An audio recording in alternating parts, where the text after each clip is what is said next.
Oburu Oginga now begs Edwin Sifuna after major rally at Kitengela. Welcome to Kenya Lens Media, where we give you news updates as they break. Now, senior Orange Democratic Movement leader Oburu Odinga's family rejected claims that embattled Secretary General Edwin Sifuna was expelled from the party, clarifying instead that the Nairobi senator was only removed from his powerful administrative post for what he termed as indiscipline. Speaking during a Sunday church service at Shalom Miracle Church in Mombasa on February 15th, Oburu sought to calm growing speculation of deepening internal crisis within ODM. He insisted that Sifuna remains a member of the party despite the National Executive Committee's decision to strip him of his Secretary General role. At the same time, Oburu publicly reaffirmed the appointment of Catherine Omanyo, the Busia woman representative, as the party's interim Secretary General, a move that has intensified political tensions within one of Kenya's most influential opposition parties. Oburu's message was direct that the disciplinary action against Sifuna should not be interpreted as a political purge. According to the ODM leader, party structures remain intact and the decision targeted only Sifuna's conduct in office, emphasized that the party constitution allows disciplinary measures against any official who violates internal rules regardless of the rank.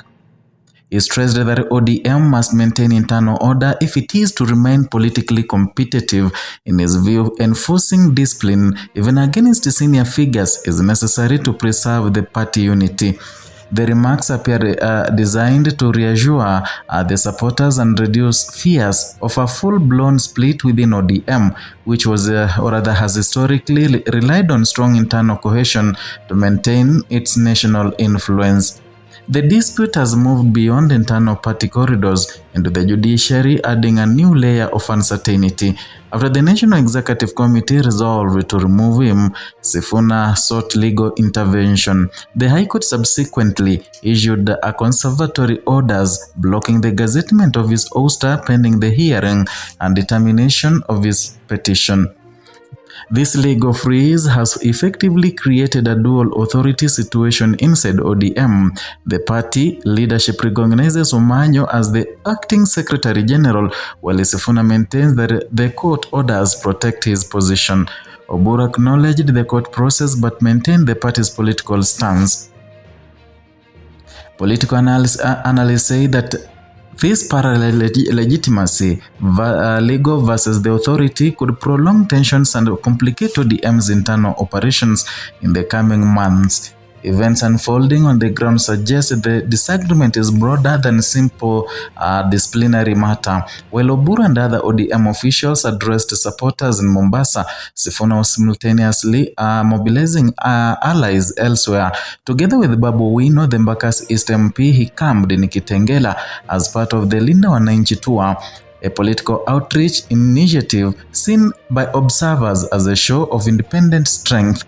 The parallel political activities highlight what insiders describe as emerging factional lines within the party.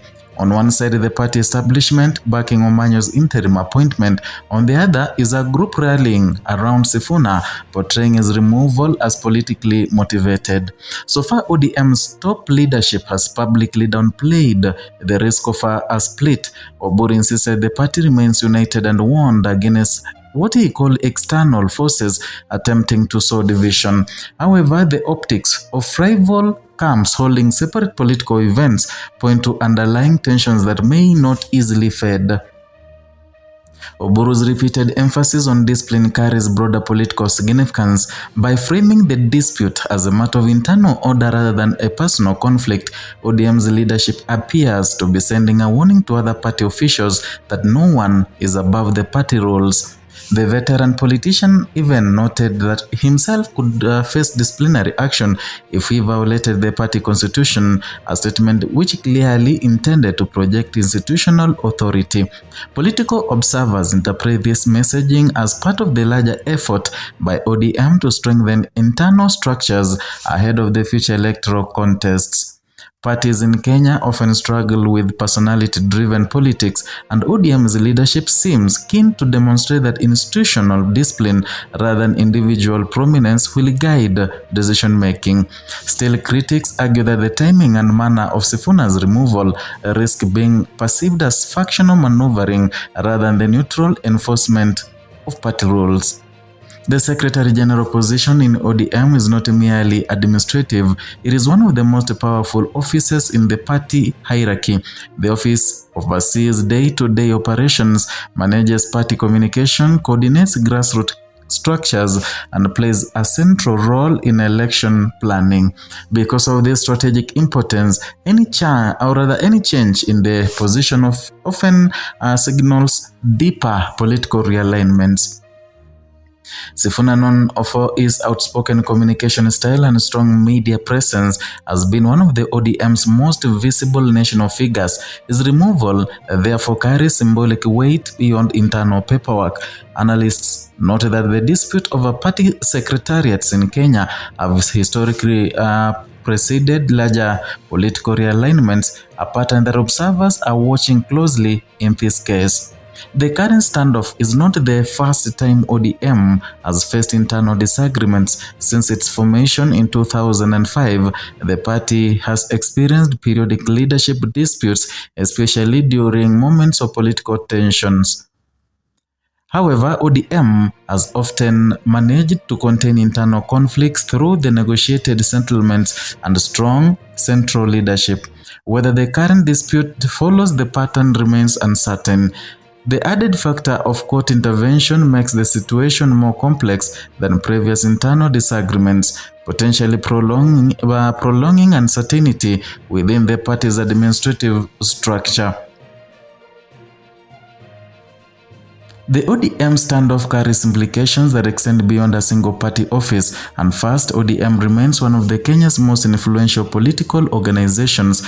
Any sustained internal instability could reshape opposition dynamics ahead of the future elections. And secondly, the dispute tests the balance between party autonomy and judicial oversight in Kenya's political system. The High Court's involvement highlights how internal party decisions can quickly become constitutional questions. And the third, the situation offers an early signal of potential factional realignments within ODM, and if not carefully managed, the disagreements could weaken party cohesion at a time when political unity is strategically important. Finally, Oburu's firm defense of disciplinary action underscores a broader shift towards institutional control within major Kenya parties, and whether the approach strengthens ODM or deepens internal resistance will become clearer in the months ahead.